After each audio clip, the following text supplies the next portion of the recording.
ఇక నుంచి పనితో పాటుగా సెలవుల గురించి కూడా దృష్టిలో పెట్టుకుంటాను.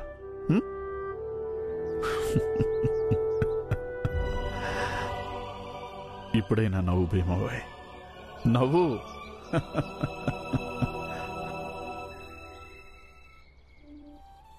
వెళ్దామా? భీమా ఎదురు చూస్తూ ఉంటాడు. పద.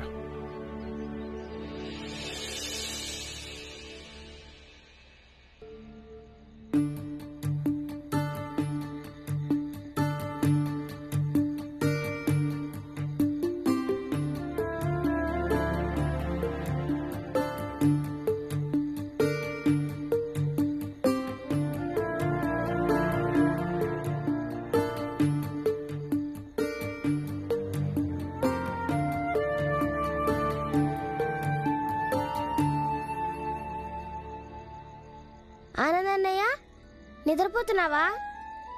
ఆనందన్నయ్య, నిద్రపోతున్నావా? లేదు. అయితే కళ్ళు తెరు. పుస్తకం ఏది? పుస్తకం ఎక్కడుంది? నిద్రపోతాను. అయితే మీకేంటి బాధ?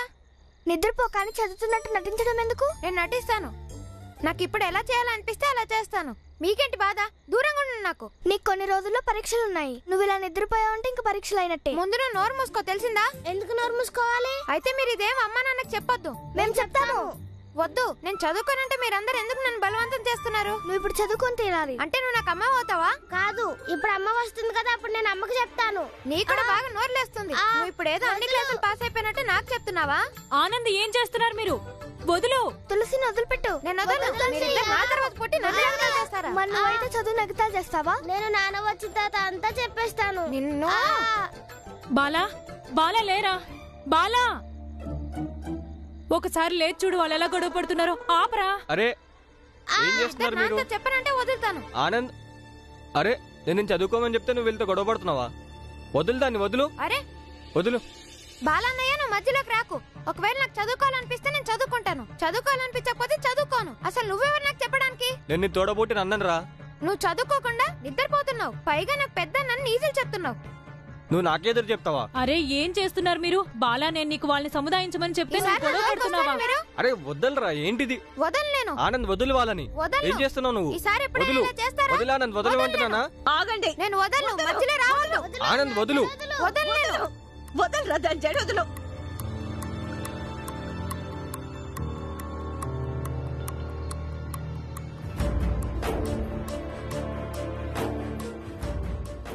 అసలు ఏం చేస్తున్నారు? అమ్మా, ఆనందనయ్య పుస్తకం ముందేసుకుని నిద్రపోతున్నాడు. చాలాసేపు చదువుకున్నానమ్మా. కొంచెం నిద్ర పట్టేసరికి వీళ్ళిద్దరు గొడవ చేస్తున్నారు. కాదు, ఆపు.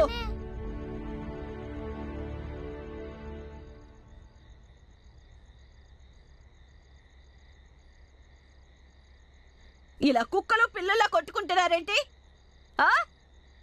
మీరందరూ తోడబుట్టిన వాళ్ళరా? అయినా ఇంకా ఇంకా ఎంతకాలం అమ్మొచ్చి మీ తగ్గదలు తీరుస్తుంది? రేపు అమ్మ లేకపోతే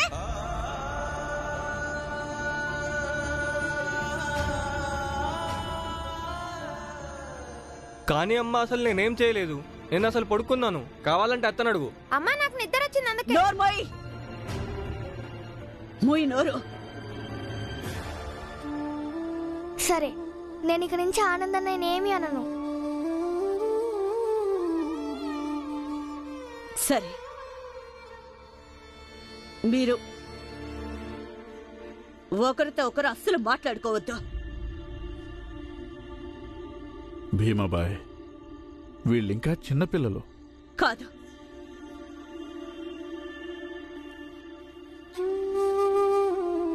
వీళ్ళు పెద్దవాళ్ళై పరిపక్వత చెందాల్సి ఉంటుంది. వీళ్ళకి వయసు వచ్చింది.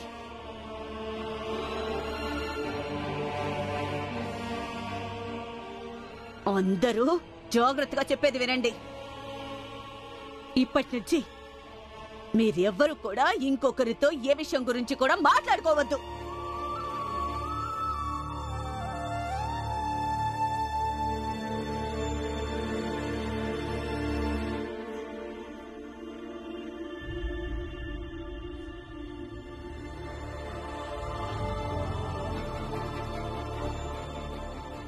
ఇంకా ఎంతకాలం అమ్మొచ్చి మీ తగాదాలు తీరుస్తుంది? రేపు అమ్మ లేకపోతే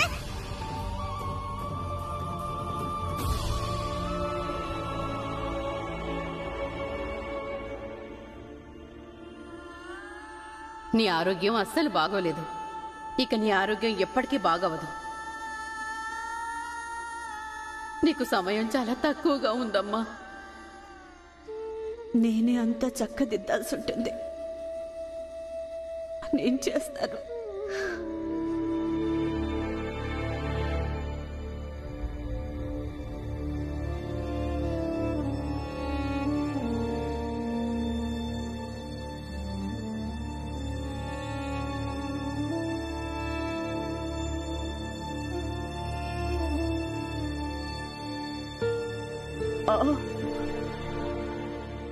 వచ్చావా నీ అన్నలకి అక్కలకి ఒకళ్ళు తప్పించుకొని?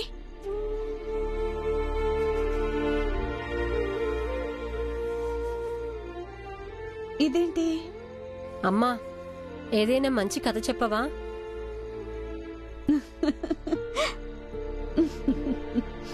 కథ చెప్పాలా? ఏం కథ చెప్పను? ఏదో ఒకటి చెప్పమ్మా.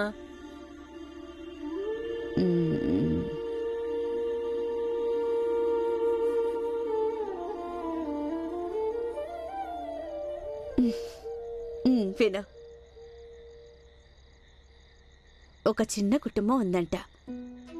అంటే మనలాగా సముద్రం ఒడ్డున వాళ్ళకొక అందమైన ఇల్లుంటుంది. ఆ ఇంట్లో ఎవరెవరుంటారో తెలుసా? ఒక అమ్ముంటుంది, నానుంటాడు,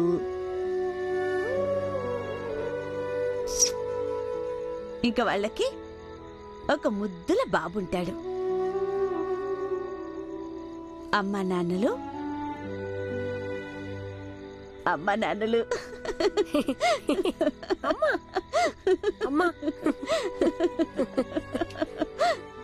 బాబును బాగా నవ్వించేవాళ్ళు. ఆ బాబు కూడా వాళ్ళమ్మని ఎప్పుడూ నవ్విస్తూనే ఉంటాడు. అలా నవ్వుతూ ఆనందంగా వాళ్ళ జీవితం గడుపుతున్నారు. వాళ్ళ నాన్నున్నాడు. ఆయన నావలో కూర్చొని సముద్రంలోకి వ్యాపారం కోసం వెళ్ళొస్తుండేవారు. ఇంకా అమ్మ ఇంట్లో వంట చేసేది, బట్టలుతికేది, ఇంటిని చాలా చక్కగా తీర్చిదిద్దేది. ఇంతలో ఒకరోజు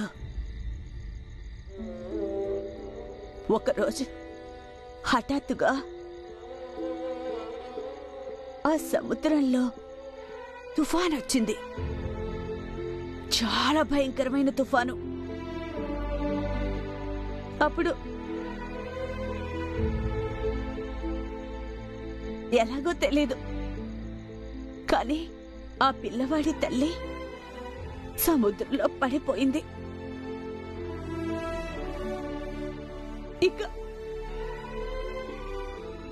ఇక అలలతో పాటు కొట్టుకుపోయింది. తర్వాత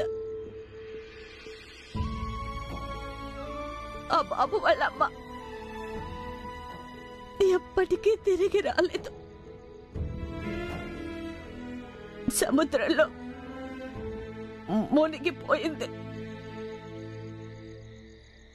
భీమా, అరే నువ్వెందుకు ఏడుస్తున్నావు? భీమా, అరే నేనేదో కథ చెప్పమన్నావు కదా అని చెప్పాను.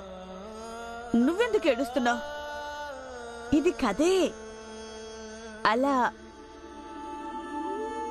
ఎక్కడైనా నిజంగా జరుగుతుందా ఏంటి? అమ్మా, ఆ బాబు అసలు వాళ్ళ అమ్మ లేకుండా ఎలా ఉండగలడు? వాడు చచ్చిపోతాడమ్మా.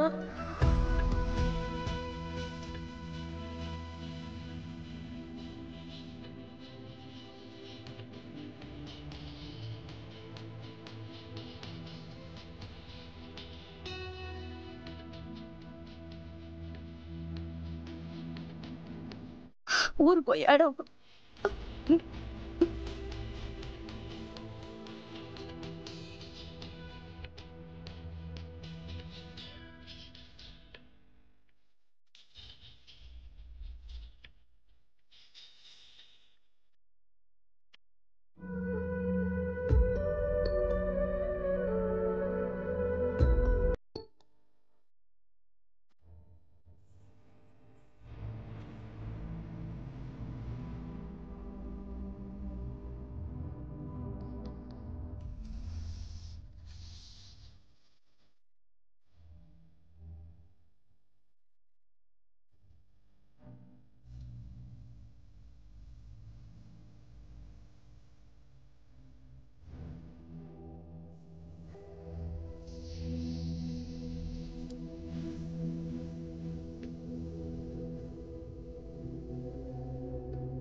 పిచ్చి పిల్లడా, ఏడవద్దు. చూడు, నువ్వు నన్ను కూడా ఏడిపించావు. ఏడవద్దు, ఏడవద్దు, నన్ను ఊరుకో. చూడు చూడు చూడు. అరే అరే, అసలు కదా ఆ తర్వాతే మొదలైంది భీమా. వినా, ఆ చిన్ని బాబు వాళ్ళమ్మని పోగొట్టుకుంటాడు.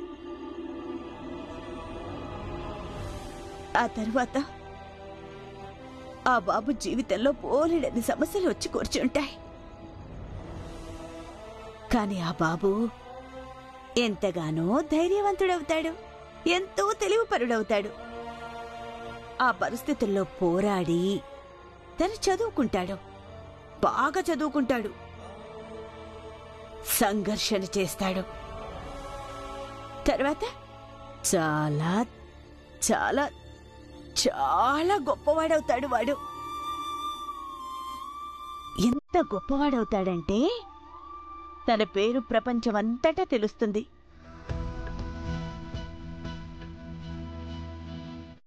నాకు చెప్పు, ఈ బాబు ధైర్యవంతుడేనా? అవునమ్మా.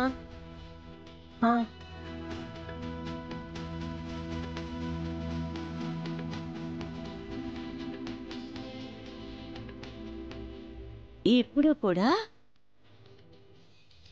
మరో ధైర్యం గల వాళ్ళే చరిత్ర సృష్టిస్తారు. బలహీనులు కాదు.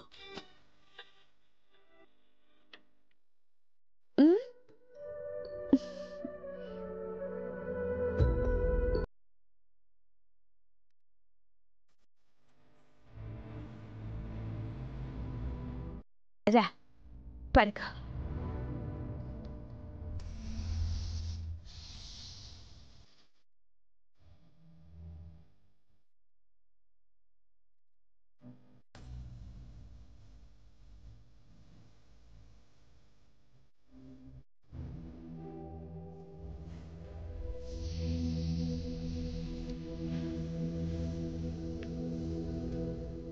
పిల్లలు ఆకలి కడుపుతో చదువుకుంటారా ఏంటి?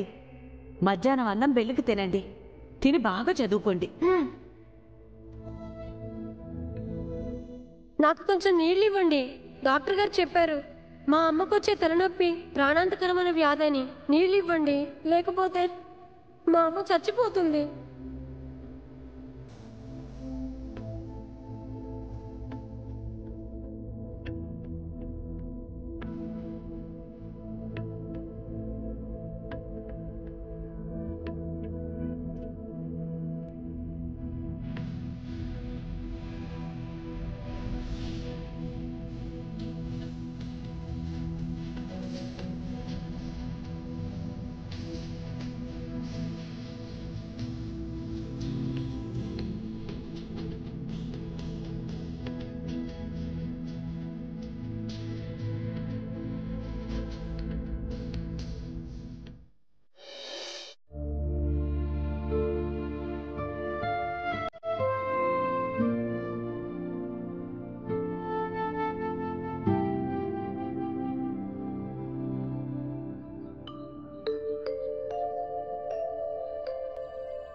భీమా, ఓ భీమా, తెల్లారిపోయింది. ఇంకో లేనానా?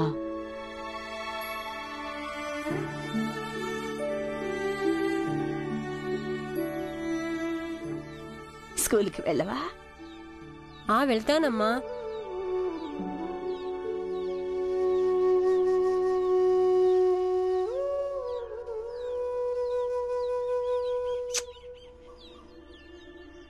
లే, తయారవు. అబ్బా,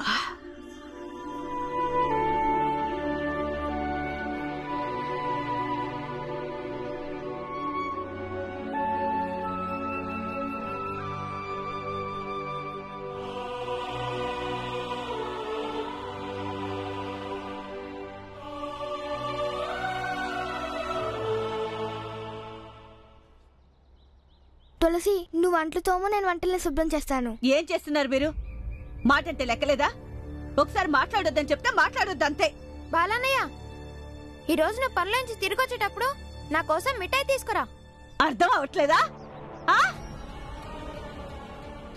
ఎన్నిసార్లు చెప్పాలి ఒకరితో ఒకరు మాట్లాడుకోవద్దు అని? భీమాబాయ్, ఏమైంది నీకు? నేను నిర్ణయించాను, ఈ పిల్లలు ఒకరితో ఒకరు మాట్లాడుకోకూడదు. భీమా, నువ్వు ఆనంద్ ఇక్కడి నుంచి మీ ఇద్దరు కలిసి స్కూల్ కి వెళ్ళొద్దు. ఇంకా మీరిద్దరు ఇంటి పనులు కలిసి చేయొద్దంటే చేయొద్దు అంతే. భీమా, ఇంకా నువ్వెవరికి ఒకరు తప్పుచ్చుకొని మాట్లాడొద్దు. అందరూ పాటించాలి, ఎవరేం మాట్లాడొద్దు. భీమాబాయ్,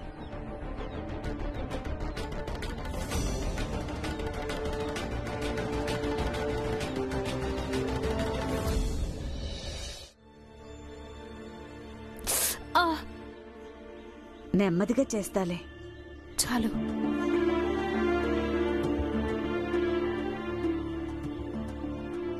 భీమాబాయ్, పిల్లలేదో తప్పు చేశారు, దానికింత పెద్ద శిక్ష వేస్తావా? నువ్వు వాళ్ళని ఒకరితో ఒకరిని మాట్లాడుకోవద్దని చెప్పావు. అందరి మొహాలు చూడు ఎలా వాడిపోయాయో.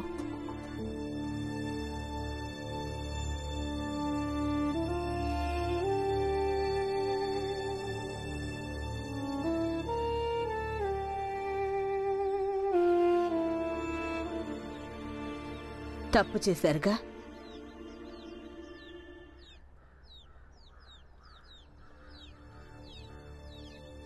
మరి వాళ్ళ తప్పు వాళ్ళు తెలుసుకునేదాకా ఇలాగే ఉండాలి.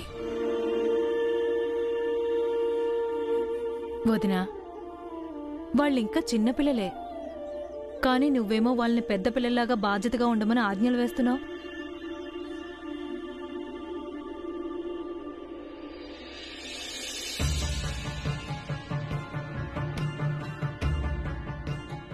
భీమాబాయ్, మన పిల్లలు ఒకరితో ఒకరు ఎంత గొడవ పడినా సరే వాళ్ళు ఒకరు లేకుండా ఒకరు ఒక క్షణం కూడా ఉండలేరు.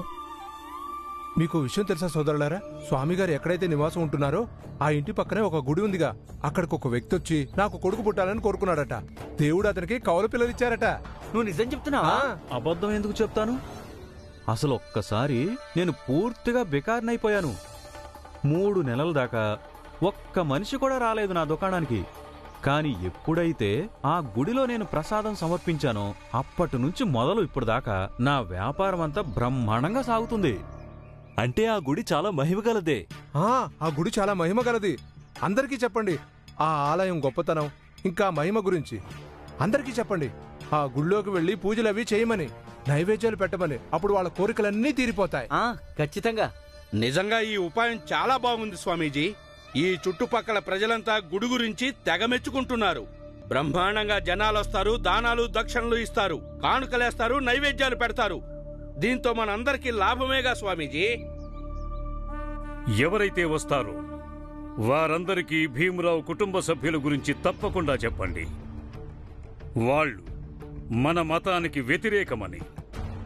ఎందుకంటే వాళ్ళకి ఎంతమంది ఎక్కువ శత్రువులైతే వాళ్ళు బతకటం అంత కష్టమవుతుంది.